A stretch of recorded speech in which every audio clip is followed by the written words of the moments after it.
Señor mío y Dios mío, creo firmemente que estás aquí, que me ves, que me oyes. Te adoro con profunda reverencia.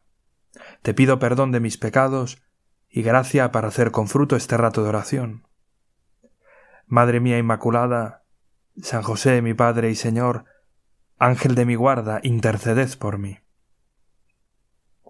Hoy Jesús, el Evangelio nos cuenta que cuando salieron de la sinagoga, los fariseos se pusieron a planear el modo de acabar con tu vida. La verdad es que es curioso, ¿no? Se supone que al salir de la sinagoga, pues deberían estar más cerca de Dios, con el corazón un poco más tocado por la palabra, por la escritura, y en cambio lo que piensan es en cometer un crimen. Vamos, como si hoy al terminar de misa, ¿no? Podéis ir en paz, demos gracias a Dios, nos santiguamos, salimos y empezamos a pensar el modo de cometer una atrocidad. Pues sí, Jesús, así de frágiles y miserables podemos ser a veces nosotros. Y yo te pido ayuda, Señor, porque necesito y quiero convertirme. Y bueno, el caso es que nos dice el Evangelio que tú, Jesús, te enteras de que están planeando esto, de que están planeando matarte. ¿Cómo te debiste quedar, Señor? Claro que eres perfecto Dios, pero como hombre también perfecto, pues quizás sentiste temor, intranquilidad, porque en fin los fariseos eran gente con influencia, con cierta capacidad de decisión. No es que la amenaza viniera de gente con pocas posibilidades de llevarla a la práctica. Y al mismo tiempo, Señor, y esto nos lo dice el Evangelio, un poco de pasada, hay muchos que te siguen. Tenías partidarios, gente que en ese momento podía estar dispuesta a secundarte. O sea, podías plantar cara a los fariseos. Podías organizar una contraofensiva y no te hubieran faltado quizá apoyos, por lo menos en ese momento. Era fácil, bastaba dar a conocer sus intenciones, poner al descubierto el propósito de los fariseos y lanzar a las masas que te siguen contra ellos, y había un motivo de peso, la necesidad de defenderte. O quizás bastaba solo con afrontarlos, vencerlos dialécticamente ante el público que en ese momento te es favorable. Y como sucede a veces, Señor, tu reacción es sorprendente a los ojos humanos. Te vas de allí. No les plantas cara. No les respondes. No planeas una contraofensiva, un diálogo. Te alejas, curas a todas esas personas que te siguen, les pides que sean discretas y sigues haciendo tu labor. Los fariseos están allí montando tumulto, alzando la voz y discutiendo para ver cómo perderte, y tú pareces preferir, Jesús, el silencio, el alejamiento. ¡Qué estrategia más curiosa, Señor! Quizás también le pareció sorprendente a San Mateo, que es quien nos narra el acontecimiento en el Evangelio de hoy, y San Mateo cita unas palabras de Isaías, del profeta Isaías, con las que quizás pretende iluminar esta reacción tuya. Son un retrato del siervo de Yahvé, que dice así: «Mirad a mi siervo, mi elegido, mi amado, en quien me complazco. Sobre él pondré mi espíritu para que anuncie el derecho a las naciones. No porfiará, no gritará, nadie escuchará su voz por las calles. La caña cascada no la quebrará, la mecha vacilante no la apagará, hasta llevar el derecho a la victoria. En su nombre esperarán las naciones». ¿Qué retrato es este de Isaías que cita San Mateo? ¿Es el retrato de un vencedor o de un perdedor? En el fondo nos habla de alguien que vence.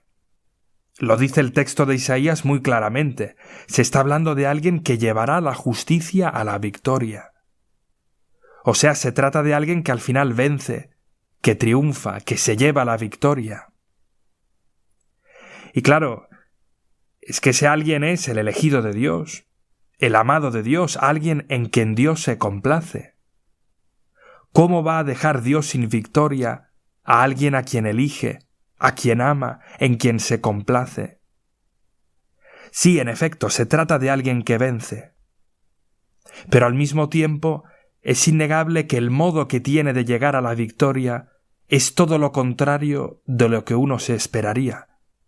Porque no sé, quizás nos esperaríamos a alguien que grita, que importuna repetidamente con el fin de conseguir un propósito, que clama por las calles, que se hace escuchar por todos, que avasalla.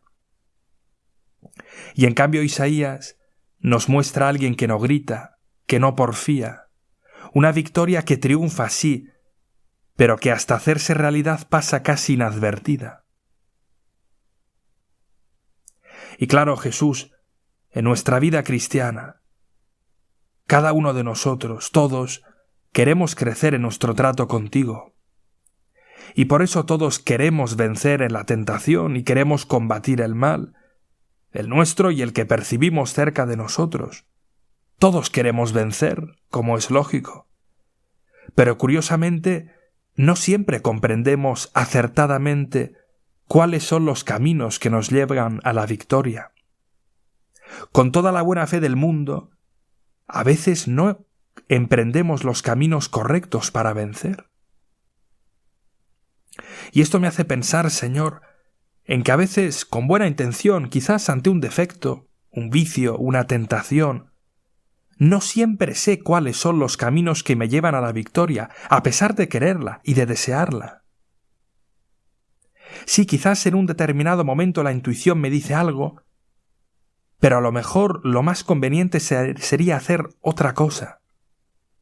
Quizás la intuición me dice que ante un embate yo tengo que responder con el mismo lenguaje, y a lo mejor no, a lo mejor la elección más razonable es callar y huir.